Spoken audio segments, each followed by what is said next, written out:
Bom dia, segunda série, tudo bem?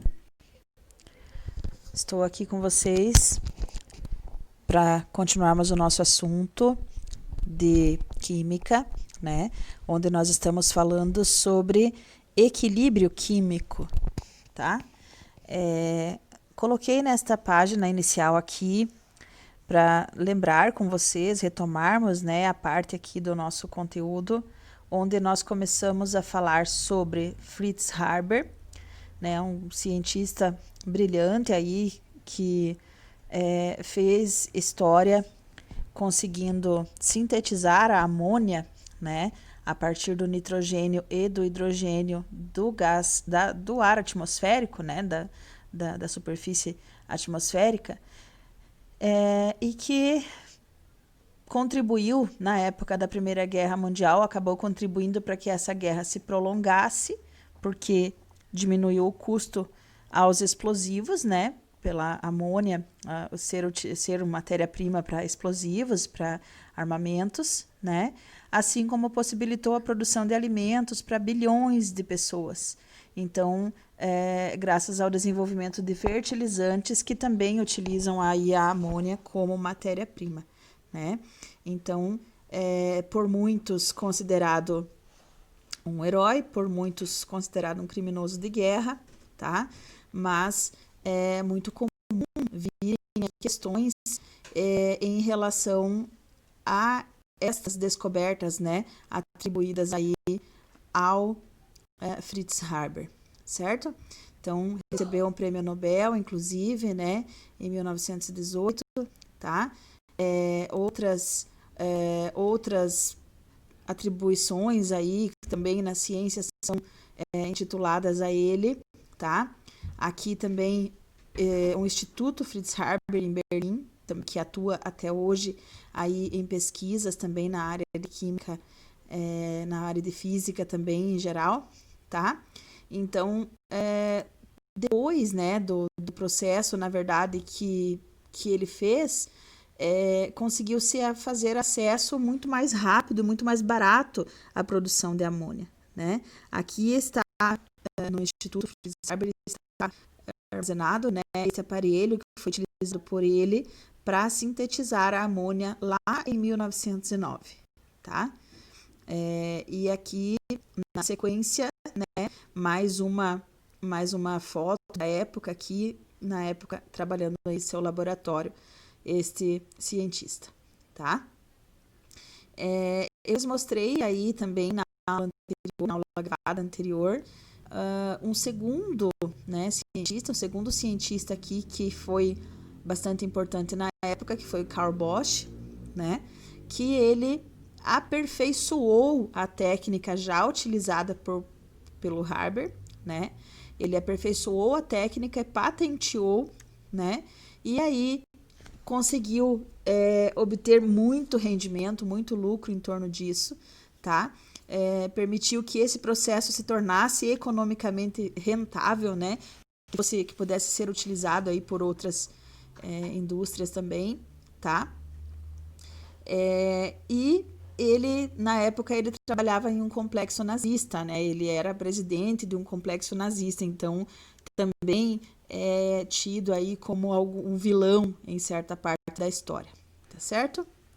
Aqui, então, no finalzinho, né, está aqui a definição de que até hoje praticamente toda a produção mundial de amônia é proveniente aí da síntese, desta origem, dessa síntese, né, que em escala industrial ocorre pela manutenção em um sistema em equilíbrio entre os gases N2 e H2, né, formando aí a amônia, o NH3, beleza? Então, temos aqui a fórmula, a equação que mostra, né, a equação já balanceada que mostra a síntese da amônia, como ocorre, tá? E aí também lembrem que esta seta, né, com duplo sentido aqui, significa que este processo ele é reversível. Então, você tanto pode ocorrer na formação de amônia no produto, como pode ocorrer na decomposição da amônia e formação novamente ali dos reagentes, certo? Certo? Então vamos aqui Só uma questão aqui sobre a amônia também, né, para que vocês compreendam mais sobre essa substância, tá? Amônia na área industrial, né, como fertilizante, né? Ela é utilizada aí como fertilizante, tá? Aqui, deixa eu passar aqui mais uma. Ela é utilizada na produção de ácido nítrico, produtos químicos, por exemplo, o ácido nítrico na área industrial, né? Ela é utilizada também em produtos de limpeza, né? Aqui na parte de refrigeração, então todos os frigoríficos, por exemplo, né, abatedouros de aves, de suínos, de bovinos, todos eles para manter os seus reservatórios, né, seus refrigeradores congelados aí a uma temperatura para conservação das carnes, armazenamento das carnes, utilizam da amônia como gás de refrigeração, tá? Aí ainda teríamos aqui para a produção de papel, que também é utilizada, né? Na produção de fibras e plásticos em geral, tá? Na produção, na mineração e produção de metais, aí a partir da metalurgia, a produção de ligas metálicas, né? Também é utilizada, tá? Aqui, fiação, que eu já lhes falei, e na fabricação ainda de explosivos, ok? Então, passando aqui da produção da utilização da amônia, né, na área industrial. Então,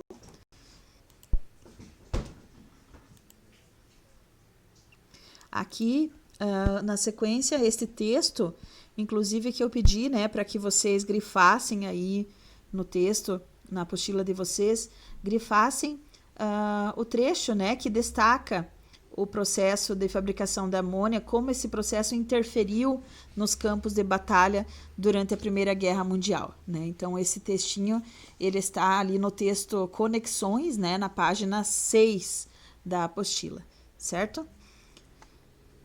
Na sequência aqui, depois desse texto, então, que explica todo esse contexto que eu falei, né, sobre a interferência e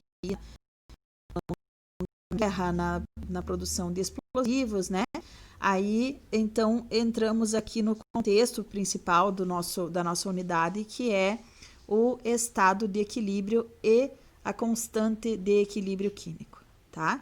Então, como foi falado agora há pouquinho ali,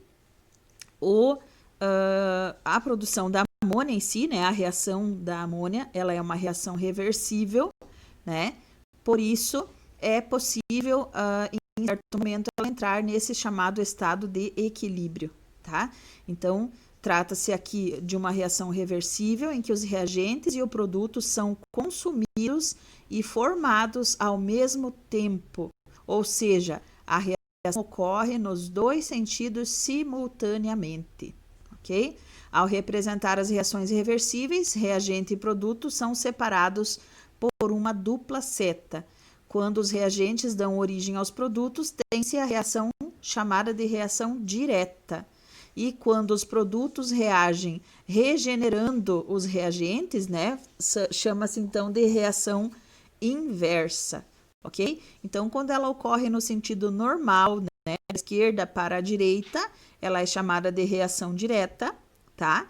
E da direita para a esquerda, né, voltando para os reagentes, chamada então de reação inversa, ok? Vamos ver aqui então o que caracteriza o estado de equilíbrio, só mais um pouquinho.